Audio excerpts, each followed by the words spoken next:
Assalamualaikum warahmatullahi wabarakatuh. Perkenalkan, nama saya Ahmad Ahmadi, NVM 19001 3511 013 dari Prodi PJKR Universitas Bung Hatta. Di sini saya akan menjelaskan tentang rencana pelaksanaan pembelajaran atau yang biasa disebut dengan RPP. Dalam RPP terdapat bagian pertama, yaitu identitas. Identitas ini terdiri dari sekolah, nama sekolah yang akan kita tempati untuk mengajar, mata pelajaran, di sini penjas gesrek, kelas, semester, kelas 11, semester ganjil atau semester 1. Selanjutnya adalah materi pokok, sepak bola, dan alokasi waktu 1 minggu, 3 jam pembelajaran, 45 menit. Selanjutnya ada kompetensi inti. Kompetensi inti ini terdapat 4 bagian, yaitu yang pertama berhubungan dengan keagamaan, berhubungan dengan sikap, berhubungan dengan nalar, dan berhubungan dengan keterampilan. Selanjutnya ada kompetensi dasar dan indikator. Kompetensi dasar itu yaitu menganalisis keterampilan, gerak, salah satu permainan bola besar, serta penyusunan rencana perbaikan, mempraktekkan analisis. Indikator yaitu pencapaian dari kompetensi dasar. Yang keempat ada tujuan pembelajaran. Dalam tujuan pembelajaran terdapat 3 ranah. Yang pertama kognitif, yang kedua afektif, dan yang ketiga psikomotor. Dalam kognitif yaitu mengenai tentang pengetahuan atau kemampuan pola berpikir dari mahasiswa atau anak didik, pelajar. Yang kedua ada afektif. Afektif itu yaitu mengenai sikap, perilaku, karakter, pribadi, dan yang lain. Yang selanjutnya adalah psikomotor, yaitu kemampuan gerak atau keterampilan. Adapun 4 rumusan dalam tujuan pembelajaran itu yang kita buat, yaitu audience, behavior, condition, dan degree. Audience yang berarti peserta didik, behavior kemampuan, condition kegiatan yang akan dilakukan, dan terakhir degree yaitu penilaian atau pencapaian. Yang selanjutnya ada materi ajar. Dalam materi ajar terdapat fakta, di mana fakta ini menjelaskan tentang materi pokok kita di sini, yaitu sepak bola. Dalam fakta ini kita menjelaskan sejarah bagaimana sepak bola itu dalam meliputi dari keseluruhan sejarah. Selanjutnya ada konsep. Konsep ini penjelasan tentang materi yang kita buat di sini dalam RPP saya, yaitu long pass dalam sepak bola. Maka dalam konsep itu dijelaskan apa itu long pass, bagaimana cara melakukan, di mana apa saja tahap-tahapnya, secara keseluruhan dari long pass dijelaskan dalam konsep. Selanjutnya adalah prinsip. Prinsip ini yaitu hal-hal yang tidak boleh ditinggalkan atau hal yang penting dalam melakukan long pass. Dalam arti hal-hal yang tidak boleh ini yaitu intinya hal yang terpenting. Jika kita tidak menerapkannya, maka terjadi tidak kesempurnaan pada materi yang kita lakukan dalam long pass. Selanjutnya ada prosedur. Prosedur ini yaitu terdiri dari fase-fase dalam melakukan long pass. Seperti di pada gambar ada urutannya 1, 2, 3, yaitu fase awal, fase utama, dan fase akhir, seperti yang tertera pada gambar PPT. Selanjutnya yaitu metode, media, model, dan sumber belajar. Yang pertama metode. Metode pembelajaran berarti cara yang digunakan oleh pendidik untuk mempersiapkan segala hal yang dipersiapkan untuk kebutuhan belajar, mengajar agar sesuai dengan tujuan yang ingin dicapai. Metode ini terdapat beberapa, salah satunya yaitu metode ceramah, metode latihan, metode komando, dan metode elementer, dan metode lain sebagainya. Selanjutnya ada media. Media pembelajaran adalah segala sesuatu yang dapat digunakan untuk menyampaikan pesan atau informasi dalam proses belajar mengajar, sehingga dapat merangsang perhatian dan minat siswa untuk belajar. Media juga bisa dikatakan sebagai alat. Jadi misalkan pada materi PPT kita ini itu long pass, berarti apa saja alatnya seperti yang dibutuhkan sudah pasti bola, alat bantu lainnya seperti cons, peluit, dan alat yang biasa digunakan dalam latihan sepak bola. Selanjutnya adalah model. Model pembelajaran adalah pedoman berupa program atau petunjuk strategi mengajar yang dirancang untuk mencapai suatu pembelajaran. Model ini terdapat dua, yaitu SCL dan TCL. Di mana SCL yaitu Student Centered Learning, di mana dalam pengajaran itu lebih banyak peserta didik lah yang memberi daripada pendidik atau guru.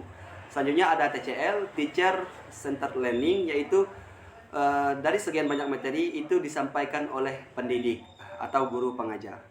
Selanjutnya ada sumber belajar. Sumber belajar adalah semua sumber yang meliputi data, orang, dan barang yang digunakan oleh peserta didik, baik secara sendiri-sendiri maupun dalam bentuk gabungan.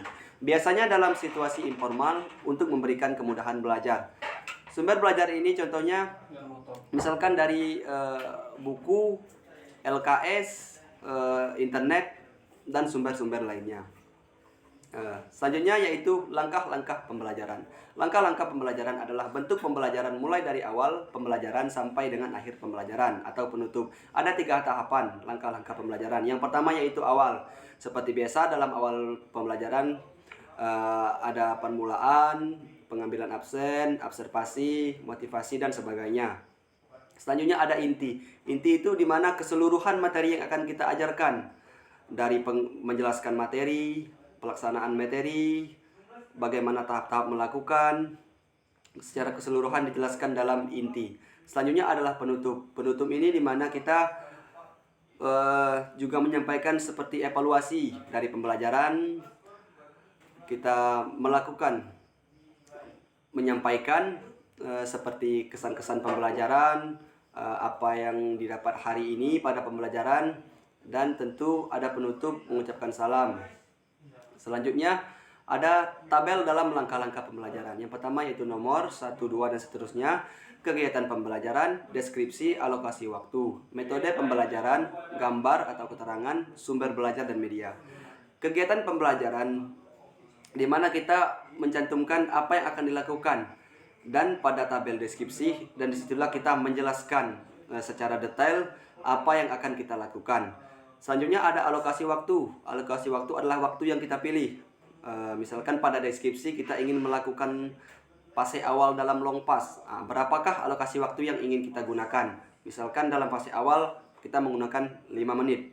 Selanjutnya metode pembelajaran. Metode pembelajaran kita mengajar itu dalam metode apa? Metode latihan, metode ceramah, atau metode komandokah. Selanjutnya gambar atau keterangan.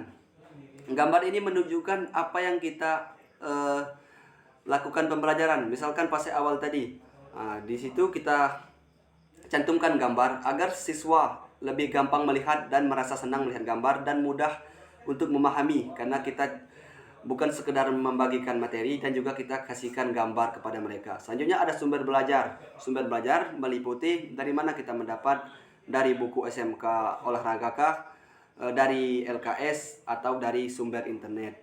Selanjutnya ada asesmen. Asesmen ini adalah penilaian. Yang pertama adalah penilaian sikap. Penilaian sikap merupakan suatu kegiatan yang dilakukan untuk mengetahui bagaimana karakter atau perilaku siswa di kelas atau luar kelas, dalam sosial maupun spiritual. Penilaian sikap berguna sebagai bagian dari pembelajaran, refleksi atau cerminan pemahaman serta kemajuan sikap siswa secara individual. Untuk penilaian sikap ada 4 yang kita ambil. Yang pertama kerjasama, disiplin, tanggung jawab, dan jujur. Nilai maksimalnya yaitu 100. Misalkan salah satu siswa bernama Budi.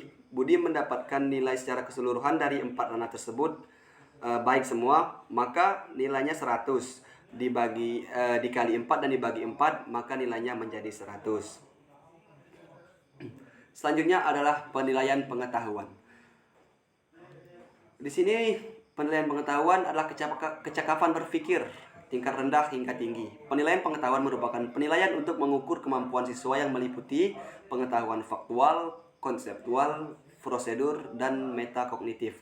Dalam penilaian pengetahuan, kita memberikan soal kepada peserta didik, dan skor maksimalnya adalah 24. Dari soal 9, maka 24 itu dibagi 24 dan dikali 100. Misalkan salah satu siswa itu benar semua, maka nilainya adalah 100.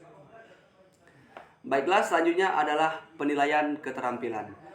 Penilaian keterampilan ini yaitu penilaian yang dilakukan untuk mengetahui kemampuan siswa dalam menerapkan pengetahuannya untuk melakukan tugas-tugas tertentu dalam berbagai konteks sesuai dengan indikator pencapaian kompetensi, yaitu apa yang telah kita buat untuk pencapaian dan apakah mampu siswa itu mencapainya dari kompetensi tersebut. Untuk penilaian keterampilan, kita memberikan beberapa soal kepada siswa, terdiri dari 3 soal. Dalam materi saya itu, dalam RPP, yaitu long pass. Misalkan soalnya yaitu 3, jelaskan fase awal dalam long pass. Yang kedua, jelaskan fase utama dalam long pass. Dan yang terakhir, jelaskan fase akhir dalam long pass. Misalkan siswa itu tersebut berhasil menjawab ketiga-tiganya benar, maka nilainya adalah 9. Nilai maksimalnya adalah 9 dan dibagi 9 dan dikali 100. Jika benar semua, maka nilainya adalah 100.